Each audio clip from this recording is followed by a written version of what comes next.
नज़म है कि मैं तेनों तुसी ये लज़त लेनी इस चीज़ तो, ठीक है ना, मकसद यही है थानू सुनाने का कि ताकि मोहब्बत पैदा होवे ना कि आसम थोड़े वास्ते कितना काम किया है कि मैं तेनों आख्या हाँ ना एक कन्नी मारनी छड़ दे किसे गिनती में आ जासे जो कन्नी मार जींदे ने वो भोए पे बाहर होंदे ने। मैं तेनों आख्या ना हनेरी रात नहीं रंदी सवेरा हो ही जाता है जे कुकड़ मांग ना देवे फजर मुड़ भी तो होंदी है। मैं तेनों आख्या हाँ ना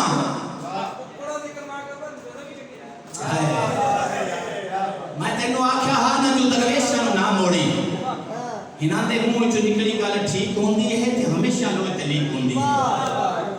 ते मैं तेनों आख्या हाँ ना मरण तो मूल नहीं डरना मरण सुख दा सा समझी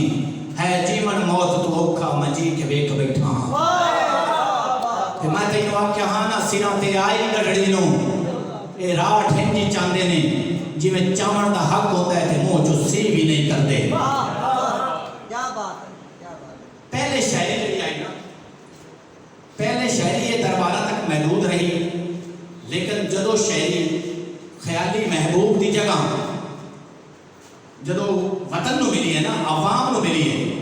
उदों ये शायरी लोगों के मकबूल हुई है और उदों ही ये बेहतर अंदाज नाल पेश की गई है। और मुआशरे के मैं एक सवाल किया असलम फरीद भट्टी साहब ने कि जनाब ये जो है ना शायरी का मुआशरे से की असर अंदाज होगी उन्होंने दसिया कि शायरी जी है ना इनका एक शायर जोड़ा है अपने मुआशरे के जो बुराइयां ने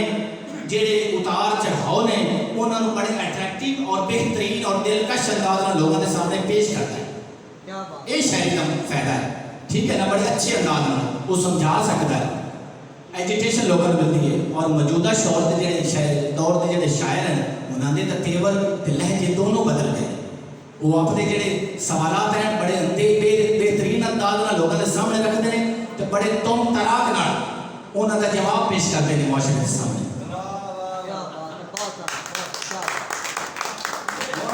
आसम की जी कोई भी होवे उनके फिर चूंकि आसम इस इलाके का वसनीक है इतने बेहतरीन अंदाज में तुम फिर इंजॉय करो इस चीज़ कि मैं कई नो आखा जो भज के वैसे हो गई गल बोल गई कि मैं ये मुशायरे के पहली दफ़ा इतना बेबस और लाचार सकेज सेंटी जो है ना देखा जिंदी किसी भी नहीं मननी तो मैं भी कोई मननी मैं भी मरता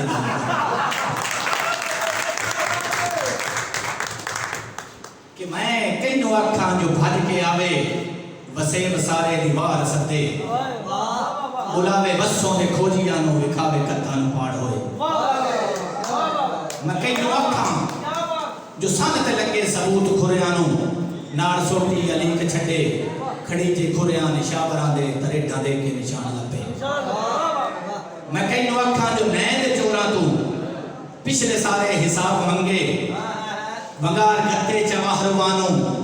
उड़ीक रखे ना लाई किसे दी जो वांग राठा दे माल मंगे ते सग में रस्से भी नाल मंगे।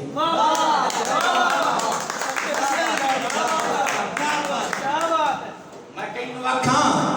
जो नगियां टेकां दी आस लेके मलूक पैरां दे भार करते लोकाई दे मत्थे दा लेख बन के उभरदे सूरज दे वांग चमके। मैं कई नु आखा जो सिर ते बद्धी वड्डी पकड़ी दे उच्चे शिमले दी लाज रखे लुटीचे जुगियां दी कांग लिखे खड़ीचे सुखां दे यार देवे ते सद के वसों दी वार देवे। मैं कई नु आखा ए है मार आसम पढ़िया